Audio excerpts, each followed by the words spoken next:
Hi guys, Jordan from P&P Campers. Just going to do your handover video on your AutoTrail Grande Frontier. So we start under the bonnet. We've got the washer fluid over on the left hand side, brake fluid here attached to the servo down the back. Check your engine oil from this red dipstick at the front, and then top up your engine oil from here. Then you've got your coolant reservoir just here at the front. Don't open that when it's hot whatsoever, so make sure it's totally cold before you start playing around with that. And then you've got your engine battery over here on the right hand side. So if you needed to jump start the van for whatever reason, then that's where you'd go for that. What else have we got? Is there anything else? This left hand side here, it's got this big heat shield on because that's where the turbo and all that, the exhaust sort of sits down there, so but always get really hot. Yeah, so you've got a 5-cylinder engine, really nice and powerful. But yeah, so just carry on around the outside a little bit. I'll show you the cab first. So you've got various sort of buttons up here, all for kind of different bits and pieces like fog lights and heated mirrors and all that kind of stuff. So you can go through and work out which ones you do and you don't want on that side of things. We've also got automatic gearbox. So the way this one works is there's not a specific P for park button. So park is basically in the neutral position where it is now, so over up to the top right. Handbrake down here. Pretty straightforward really, but it's basically all you need to do to actually get it to drive is pop it into the middle there, and you'll see an A come up on the middle of the screen there, and then that basically means that it's doing its thing, it's doing the correct thing, it's in automatic mode. So yeah, you've got your fan settings here, so temperature, how powerful the fan actually blows, where the fan blows the air to, and you've also got your air conditioning button there at the bottom with the little ice symbol. You've got a single DIN head unit up there, so you got USB, DVD, CD, pretty much everything really, aux, all of that. So your lights and your indicators work with this left hand stalk here, like that, and you can also flash by pulling towards you. See the blue light coming on there. Hazards work from that switch down there. And then you've got your washers and wipers on the right hand side in this one. You've also got headlight aim here, so that's basically means that you don't have to do it manually by getting out and going under the bonnet and all that, so you can do that from there. And your front fog light, that is as well, like that. I think that's about, I'll show you in the cab. I mean, you've got this here, which is a paper holder, but that's more so for the builders really. Unless you want to use it, you can do. Yeah, okay, so I think that's about all I can show you in the cab. Well, you also got this switch down here. If you look, if I put this back up,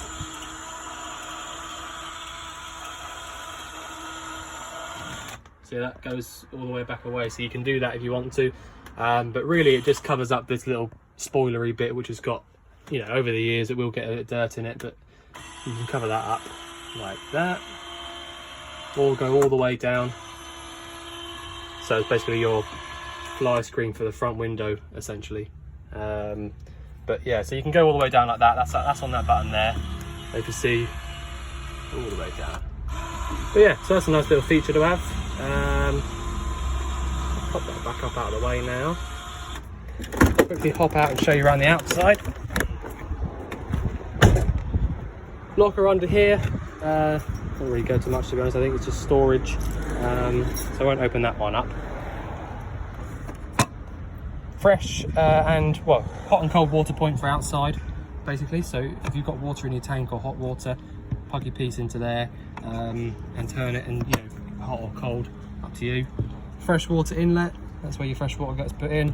It's about a 100-litre tank on these particular vehicles, same for the fresh and the waste. So that's where that goes in, and then you've got your cap which goes in like that. And then once it is turned all the way around there, you put your key in there, turn it 90 degrees, and that'll be it locked up. Hookup point goes in here. So that's where you, if you're at home or in a campsite, that's where you put your hookup in. That'll allow you to use all your plug sockets and everything on 240, battery charger, all that kind of stuff at the same time. Boiler vent is out here, so you need to have this cow cover off before you use it. So that goes back on by literally popping it on at the bottom and then pushing it all the way up. But I'll just leave that off for a minute just in case I switch her on. Gas locker, huge storage in the gas locker here as well. You've got left hand side, so you can sort of store whatever you want in here, because normally you're not supposed to put anything else in a gas locker. But having this extra piece on the side here means that you can sort of fill it up with whatever you want as well. This side is just for gas only. See, it's got a divider here in the middle, so that splits it off and stops any sort of gas coming through to the other side. So the way to turn these bottles on is anti-clockwise round to the left, and to turn it off is this way, clockwise round to the right. And if you remember to turn it all the way on when you first turn it on, not really tight, but so that when you come back to it you can only go one way, so you can't sort of get mixed up. You've got to turn a hand turning pigtail on here, so it's really easy to swap bottles. Literally just undo it. I'm not going to undo it because I've got the gas on, but literally undo it round to the left. In fact, no, round to the right to undo that. Go around to the right, so clockwise to undo that, and then just pop it onto your new bottle and then tighten it up anti-clockwise round to the left. Don't worry about any of this stuff up here. This is just for our testing, so that's just a test point there. You don't need to take that off. So yeah, all you need to sort of do yourself is just undo this and put it onto your new bottle, and that's it. It's simple as that, really.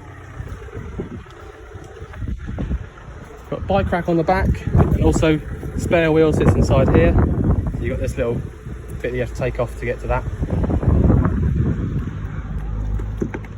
The near side now, you've got your external water point bit, so that's what you plug into outside, like I showed you a minute ago. Your toilet, your set toilet, so the flap's open at the moment on the inside. It's a good example. So if I just show you now,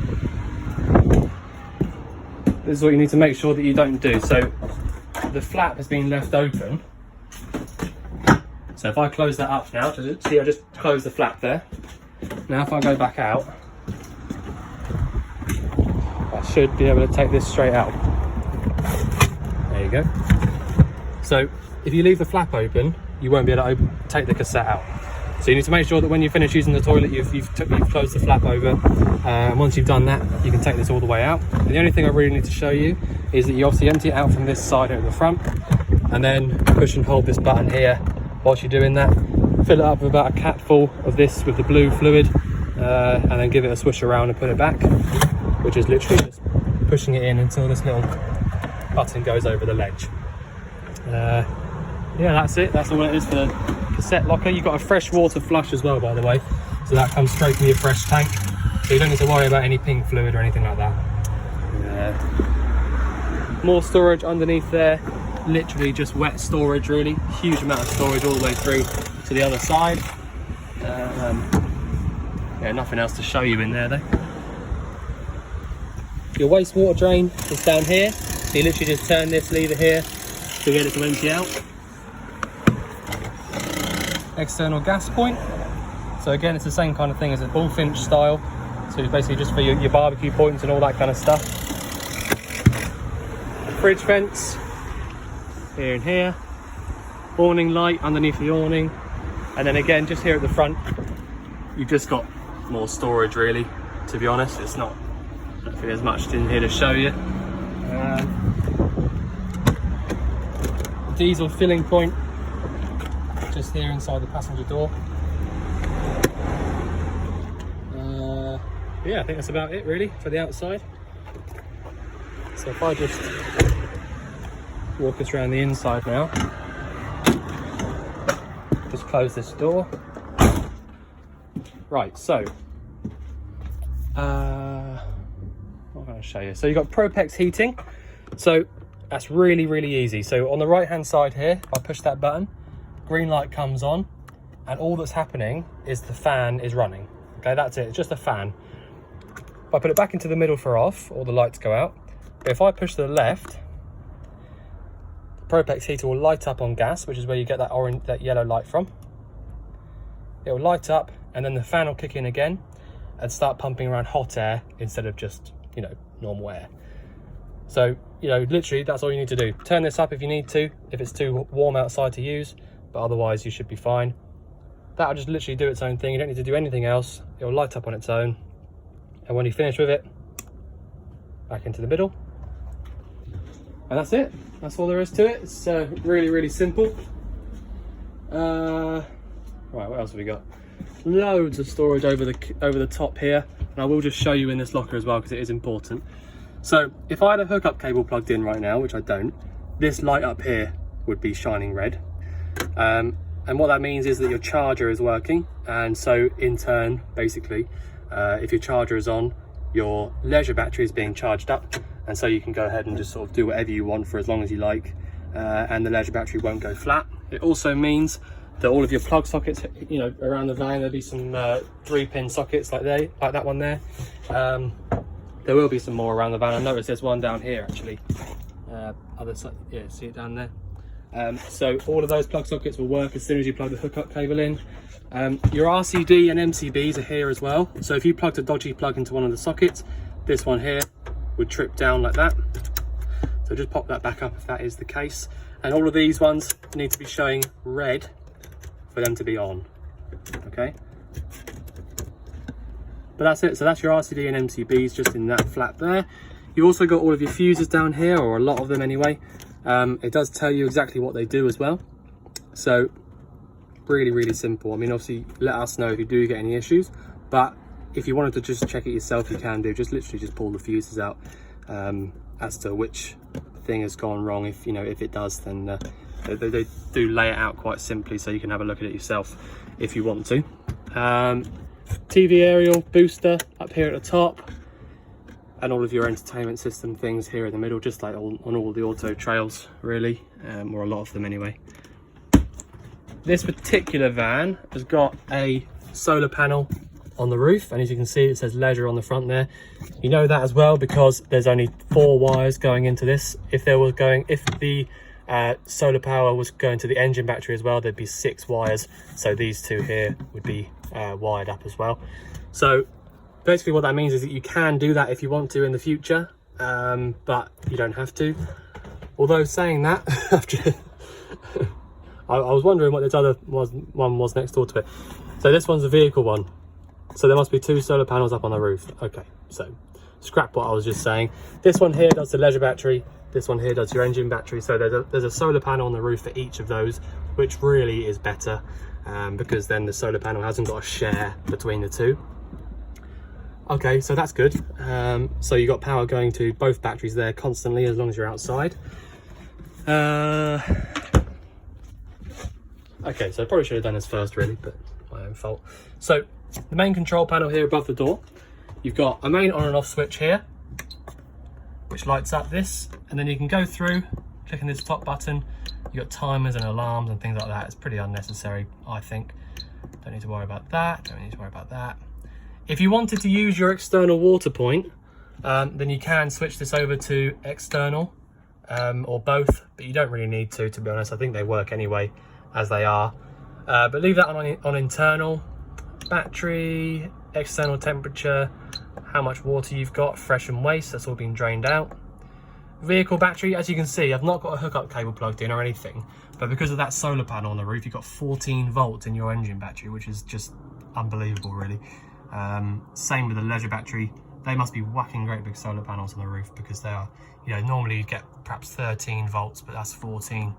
So, you know, all that means is really that you can use your lights and everything like that for as long as you like, to an extent. So like, you know, if I went around now and turned on all the lights in the van, then, you know, it wouldn't make a huge amount of difference. It wouldn't. If you didn't have any solar panels on the roof and you had all your lights on for the weekend, for example, then when you finish that, the leisure battery will be a bit flat, you know, and it would need a good charging up. But with this one, because you've got the 2 great big solar panels on the roof, it shouldn't really drain it at all because it's constantly being charged back up. So that's a really, really nice thing to have actually. So water pump, switch that on. Aux, which will be things for like, you know, your extractor fan if you've got one. Yeah, you do. So I'm going to turn the water pump off actually for now because I know there's no water in the system whatsoever, so I don't want to sort of draw a load of air into the system. But what I will show you is once you've got the van home or onto your campsite or whatever, the absolute first thing you're going to want to do is come up here, turn your control panel on, pop some water in it, pop your pump on, and then once you've done that, just come over here and just draw the water through. All right, just pour the water through like that on both sides, and just make sure you've got a nice even flow of water coming in. If you don't, that just means that there's air in the system, and that means you need to keep doing that on this tap and your bathroom tap as well, just until there's no more air coming through. Once you've done that, you can then go ahead and start using your boiler, you know, and things like that. So just make sure that you definitely do that first, because if you don't, then you can run into some problems with, you know, sort of leaking pipes and things like that, things getting too hot, blah blah blah. So just make sure that you definitely do that. Another plug socket down here as well, which some people use this locker as a little TV unit. You can take this top piece out if you want to and sort of pop a TV in there, it's up to you. It's just something that some people do. What else have we got? So up here next to the control panel, we've also got buttons for lights all over the place. So that'll do your lights up here above the top. These lights here as well normally are 240 volt. Yeah, so you see they're not working at all at the moment. That's because I've not got a hookup cable plugged in. So to use that, you do need to have a cable plugged in. So look, I've got all these lights on now. All the lights around the van, all the ones underneath there as well. And if I just flip through again, just to have a look.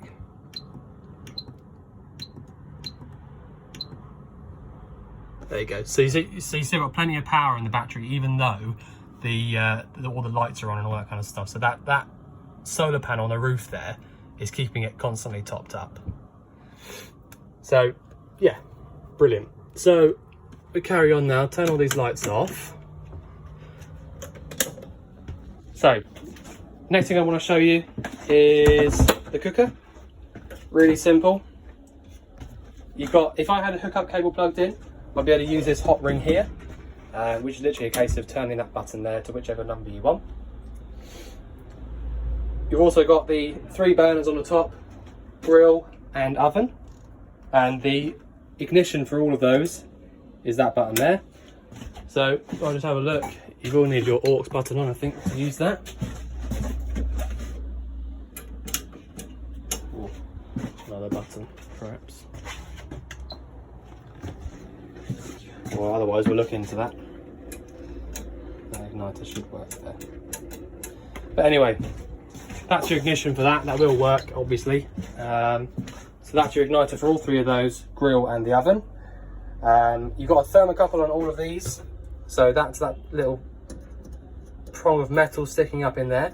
So essentially, if you have the flame on, the thermocouple will notice that there's hot gas coming through, or burning gas coming through. And then if somehow that flame gets blown out without you turning this dial, then basically the thermocouple will notice that and it will stop any excess gas coming through after about sort of 10 seconds or so. So in other words, you can't, you know, fill the van up with loads of unnecessary gas. So that's that. That's for your cooker. It's pretty simple really. Once you get the hang of it, it's really easy. Fridge. So you've got a 3-way fridge. It's actually an AES fridge as well, so it's automatic energy selecting. So that's what you need to do. So I've actually turned it on and it's automatically chosen gas for me. Right, because I've not got a hookup cable plugged in, the engine's not running, but I do have gas on. So that's why it's chosen that one, and it has lit up straight away. So after about sort of 2 or 3 hours, that'll be nice and cold.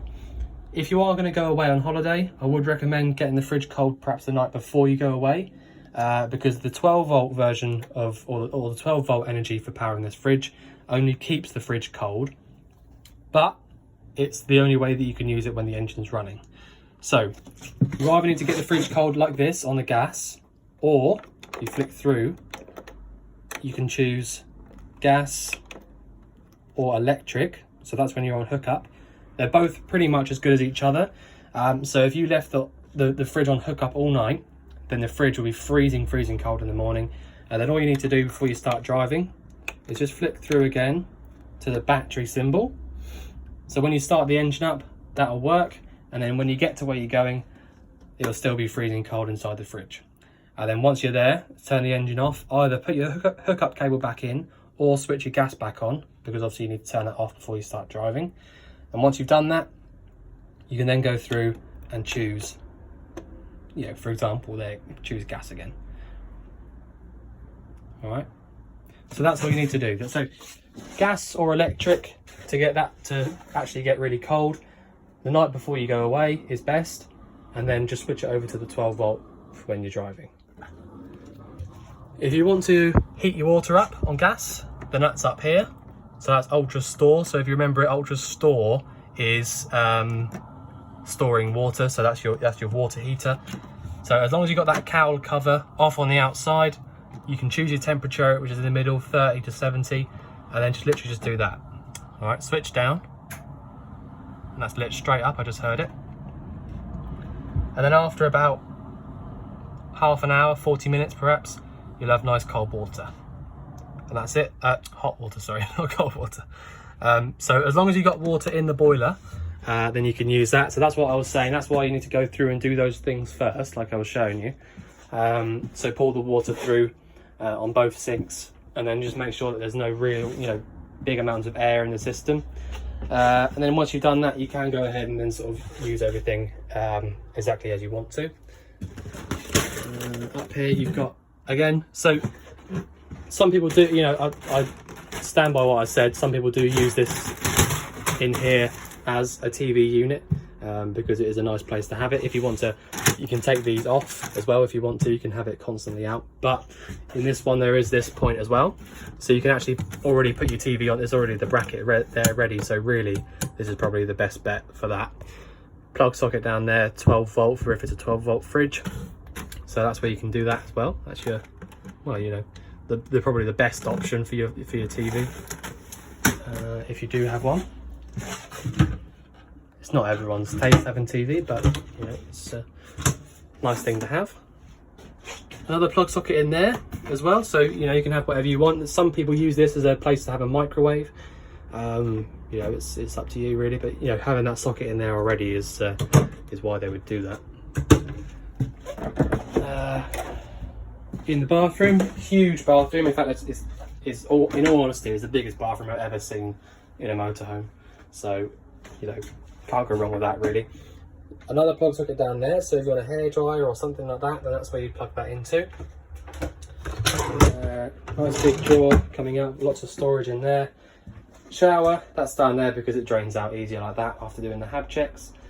So that all works as it should. All the original taps as well, I might point out, so that's always a good sign really, in the motorhomes. So sink, I mean, I don't really have to show you that. I don't think it's pretty straightforward. Hot, cold, does say it on the top as well. So that's that.